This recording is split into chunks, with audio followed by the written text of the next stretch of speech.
नमस्ते दोस्तों, मैं सम्राट चौधरी और आप देख रहे हैं मेरे चैनल इंडी वर्ल्ड एंटरटेनमेंट को। तो मुझे आज भी याद है, बहुत साल पहले मेरे सोसाइटी में एक लड़का हुआ करता था। वो जो सोसाइटी के लिए एक ब्रिलियंट लड़का है, जो कि मतलब सक्सेसफुल अगर कोई है तो वही है, क्योंकि क्लास में उसका मार्क्स जो है बहुत अच्छा आता था। मेरे से एक साल सीनियर थे और एक दिन मेरे जो मामा के घर है वहाँ पे वो आया था और पूरा सोसाइटी तो उसका गुणगान गाते ही थे।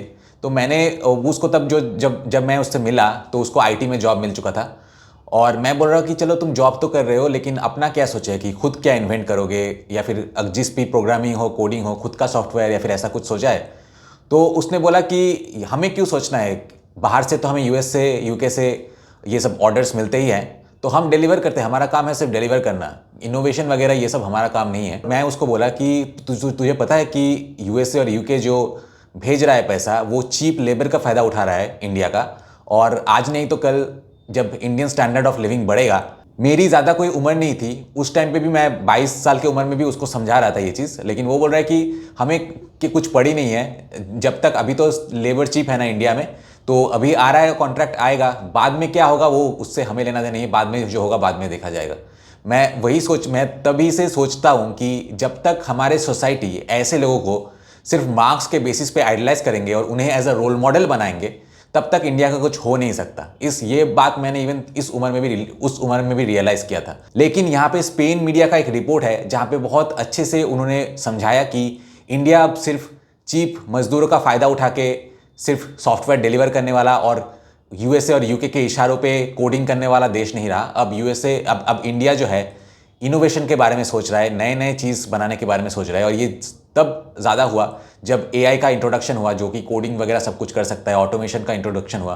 तो जो चीप लेबर के बेसिस पे बहुत सारे कंपनीज रिलाई करता था, वो अभी इनोवेशन और इन्वेंशन के अलावा और कोई रास्ता ही नहीं रहा बेसिकली। तो अब जाके जो है इस पे ज़्यादा फोकस किया जा रहा है, लेकिन अगर ये पहले से फोकस किया होता तो आज हम और भी बेटर पोजीशन पे होते। खैर, हम स्पेन मीडिया का ये रिपोर्ट देखते हैं। ये रिपोर्ट काफ़ी अलग है, क्योंकि ज़्यादातर रिपोर्ट में जो हम बोला जाता है कि इंडिया का यूथ पॉपुलेशन है, डेमोग्राफिक्स बहुत ज़्यादा है, इसका फ़ायदा उठा के इंडिया बहुत बड़ा इकोनॉमी बन सकता है वगैरह वगैरह। लेकिन यहाँ पे जो है एकदम मेरी मन की बात जो कहा है कि इंडिया अब जो सिर्फ बड़ा एक पॉपुलेशन और चीप मजदूरों का फ़ायदा उठाने के उसको एग्जीक्यूट करने के बारे में नहीं सोच रहा है। इंडिया अब नए नए चीज़ें इनोवेट करने के बारे में सोच रहा है। तो यही चीज़ एक्सपेक्टेड है और आशा है कि अभी भी एक बहुत छोटा सा फ्रैक्शन है जो कि एक्चुअली इनोवेशन के बारे में सोचता है, बाकी सिर्फ कॉपी पेस्ट करने के लिए आते हैं ऑफिस में। तो खैर, हम स्पेन मीडिया का ये रिपोर्ट देखते हैं, उससे हमें काफ़ी हमारा जो नॉलेज वो है बढ़ेगा और हमारी आंखें खुलेगा। So let's start the video.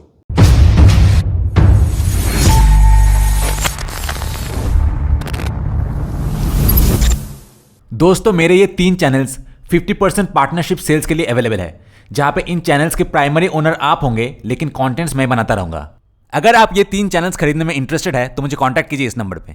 दोस्तों, ये वीडियो बस कुछ ही दिन पहले अपलोड हुआ है और वीडियो का टाइटल है India versus USA, the new take battle.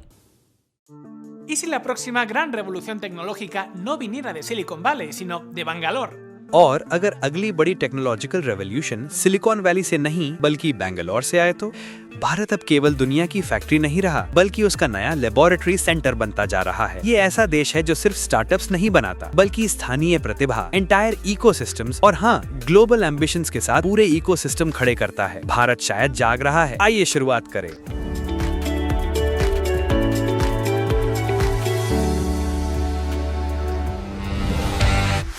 कई सालों तक जब हम टेक्नोलॉजी की बात करते थे तो चर्चा ज्यादातर अमेरिका और चीन तक ही सीमित रहती थी, जैसे डिजिटल फ्यूचर सिर्फ 2 खिलाड़ियों का खेल हो और बाकी दुनिया मूक दर्शक हो। लेकिन अब मैं एक तीसरे खिलाड़ी को उभरते हुए देख रहा हूँ, भारत बहुत धीरे लेकिन मजबूती से वैश्विक टेक मंच पर कदम रख रहा है।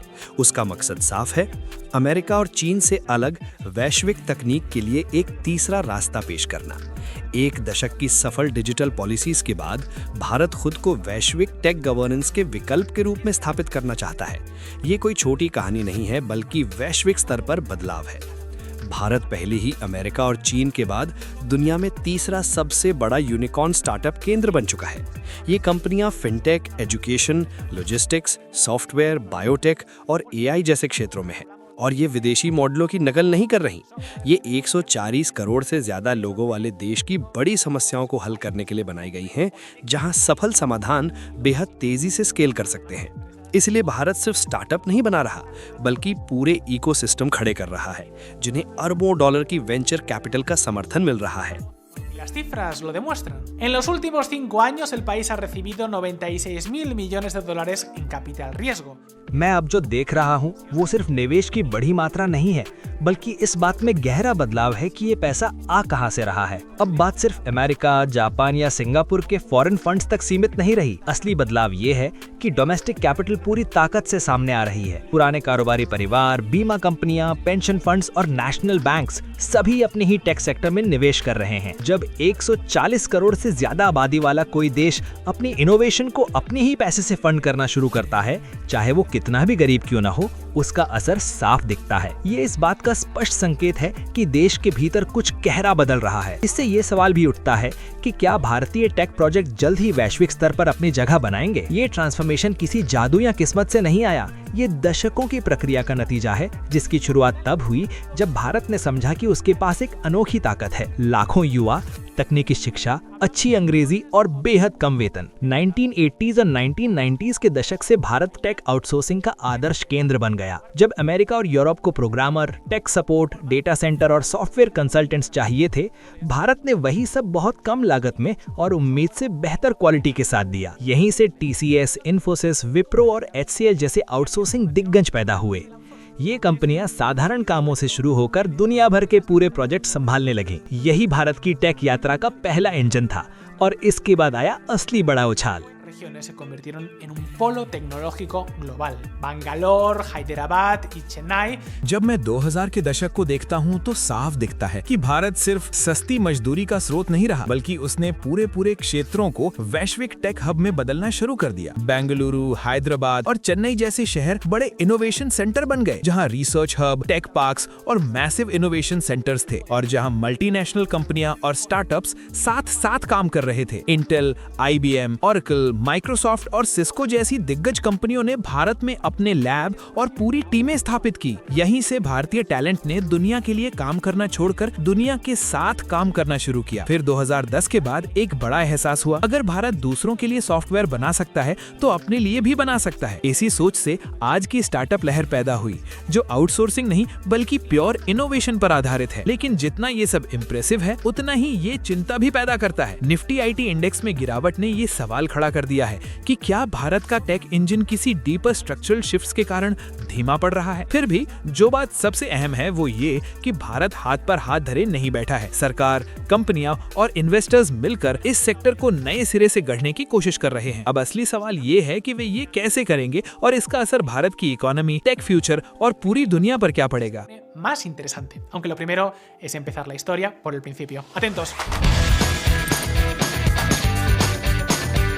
Para entender esta historia tenemos que mirar mucho más atrás, mucho antes de que surgieran las startups y los unicornios. जब मैं इसकी जड़ों को देखता हूँ तो समझ आता है कि भारत का टेक राइज स्टार्टअप्स या यूनिकॉर्न से नहीं बल्कि बहुत पहले शुरू हो गया था। 1973 में भारत ने सॉफ्टवेयर एक्सपोर्ट्स के लिए पहली स्पेशल इकोनॉमिक जोन बनाई और वो बेहद सफल रही। 1980 के दशक तक भारत के 80% से ज्यादा सॉफ्टवेयर एक्सपोर्ट्स वहीं से हो रहे थे, जिससे सॉफ्टवेयर एक रिलायबल सोर्स ऑफ इनकम बन गया और दुनिया में भारतीय IT सर्विसेज पर विश्वास बढ़ा। चीप, स्केलेबल और भरोसेमंद, यही मॉडल आगे आने वाले कई टेक्नोलॉजी पार्क्स के लिए मिसाल बना, जिनमें टैक्स और एडमिनिस्ट्रेटिव एडवांटेजेस थी। समय के साथ ये कहानी सिर्फ सॉफ्टवेयर तक सीमित नहीं रही। 1999 में चेन्नई में टाइडल पार्क की शुरुआत एक बड़ा मोड़ थी, जो उस समय एशिया का सबसे बड़ा टेक पार्क था और जिसे इस तरह बनाया गया था कि बड़ी कंपनियां, स्टार्टअप्स और रिसर्च सेंटर एक ही इकोसिस्टम में साथ काम करें। इसी आधार ने बड़ा बदलाव किया। 2000 के दशक तक भारत सिर्फ लो कॉस्ट सर्विस का प्रोवाइडर नहीं रहा।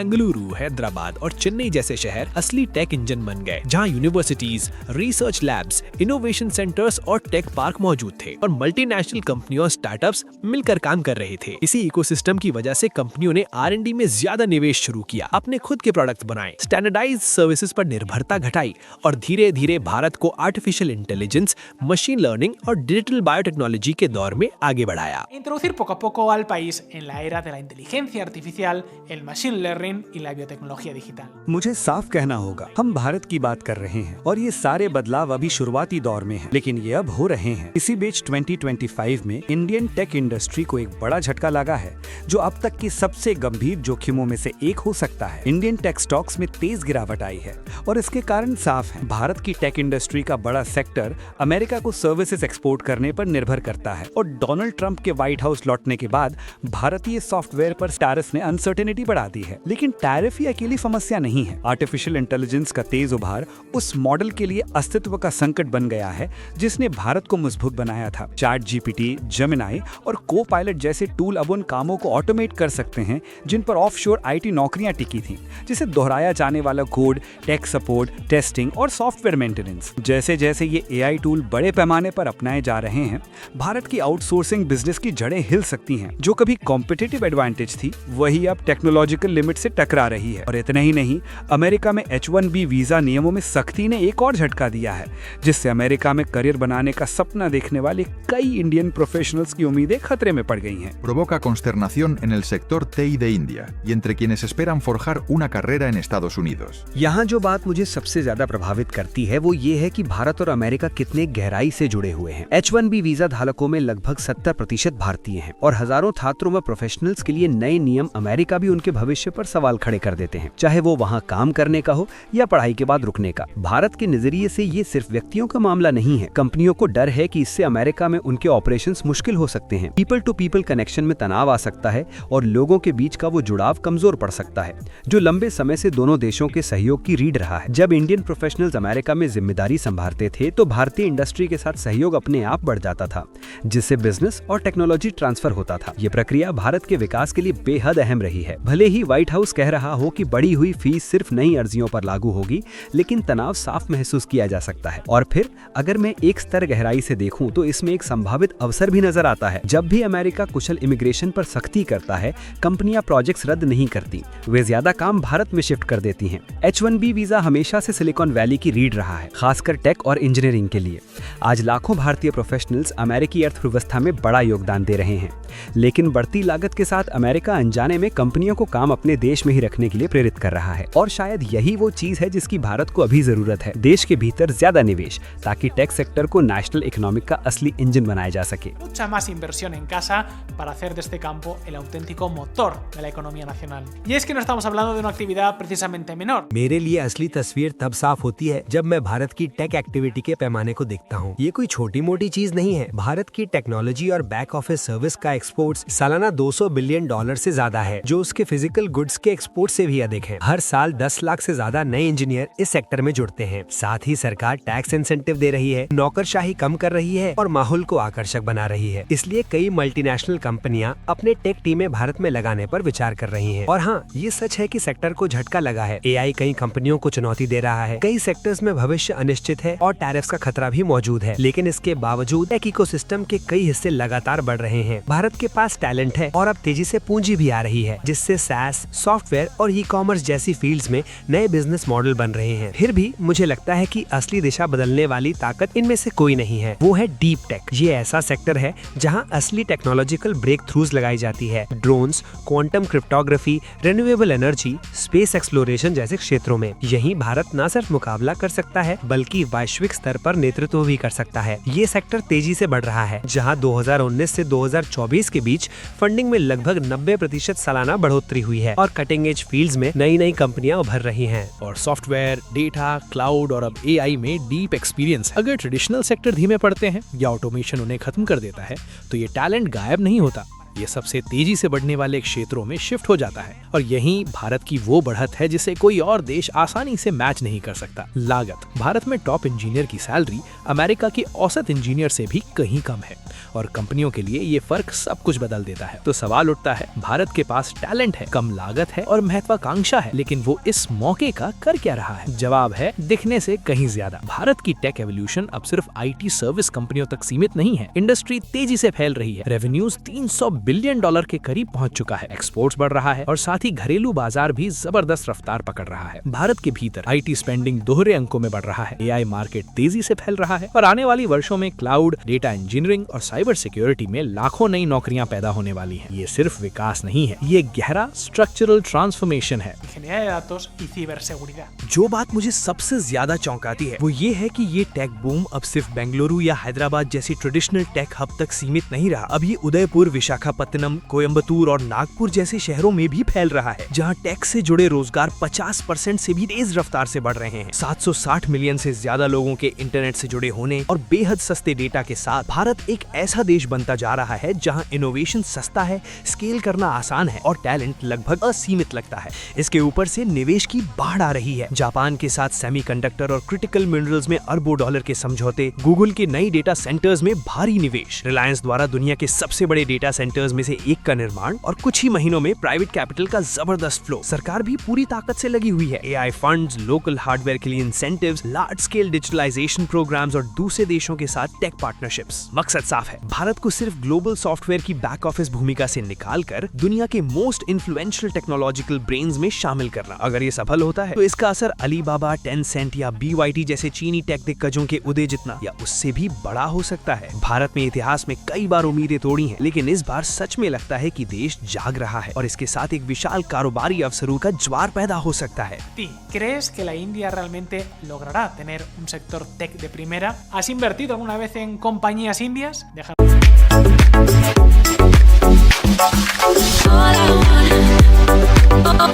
कमेंट्स में की अविला ने लिखा है कि मुझे आज के भारत से किसी अच्छी चीज की उम्मीद नहीं है जब तक मैं खुद न देख लूं। इसकी असली ताकत सिर्फ इसका इतिहास, इसकी संस्कृति और कुछ साइंटिस्ट व मैथमेटिशियंस हैं जो देश छोड़कर बाहर चले जाते हैं। हो सकता है मैं गलत हूं, लेकिन मैं तभी मानूंगा जब अपनी आंखों से देखूंगा। उसके बाद डेविड हेरेरा ने लिखा है, यह सही है, लेकिन असली टेक्नोलॉजिकल पावर्स कौन है जो advance technology, startups, quantum technology और यहां तक कि एरोस्पेस में एडवांस्ड है, जैसे बियरशेवा, इजराइल और सिलिकॉन वैली।